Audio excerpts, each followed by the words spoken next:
தூத்துக்குடியில ஒரு பொண்ணு பாலியல் வன்புணர்வு ஆளாக்கப்பட்டு துண்டு துண்டா வெட்டப்பட்டு கொலை செய்யப்பட்டிருக்கு. அந்த பொண்ணை பத்தி நீ பேச மாட்டியா? 2.5 வயசு பொண்ணை பத்தி நீ பேச மாட்டியா? நான் அதை பத்தி பேசினா மாறிடுமா? யாங்க இந்த அக்காட்ட போய் கேக்குறீங்க? இந்த அக்கா சும்மா பேசினாலும் பிரயோஜனமே இருக்காதுங்க. அவங்க சொல்றது உண்மைதான்.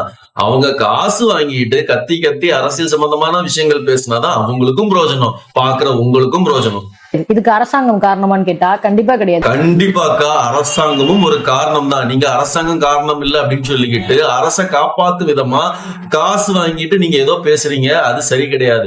நாட்டு மக்களுக்கு ஒரு பிரச்சனைனா அந்த நாட்டு ஆள்ற அரசு தான் முக்கிய பங்கு வகிக்குது. சட்டங்களை கடுமையா அமல்படுத்தணும், போலீஸ் காவலை அதிகரிக்கணும், பெண்களுக்கு எதிரான பாதுகாப்பு திட்டத்தை அதிகரிக்கணும், மது போதை பழக்கத்தை குறைப்பதற்கு அரசாங்கம் சார்பா ஏதாவது ஒரு நடவடிக்கை எடுக்கணும். ஒரு குற்றம் செஞ்சா தண்டனை உடனே கிடைக்கணும், உடனே கிடைச்சாதான் உடனே தண்டனை கிடைக்குங்கிற பயத்துல குற்றங்கள் நடக்காம தடுப்பதற்கான ஒரு வாய்ப்பு இருக்குது.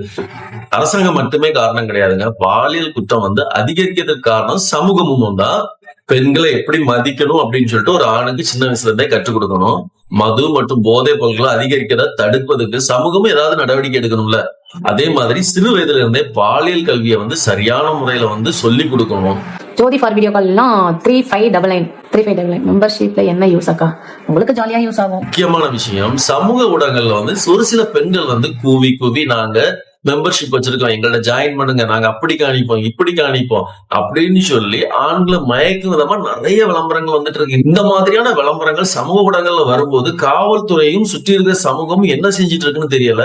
இந்த மாதிரியான விஷயங்களை தடுக்க ஆரம்பிச்சால் பாலியல் குற்றங்கள் கொஞ்சமாவது குறையதற்கான வாய்ப்பு இருக்குது. ஏன்னா அந்த நேரத்துக்கு அவனுக்கு தேவைப்படுது. இப்படி தேவைப்படுறதுனாலதான் அக்காவே சொல்லிட்டாங்க, ரொம்ப சாதாரணமா சொல்லிட்டாங்க, அது அந்த நேரத்துல அவங்களுக்கு தேவைப்பட்டிருக்கும், அதனால பயன்படுத்திட்டாங்க அப்படின்ட்டு.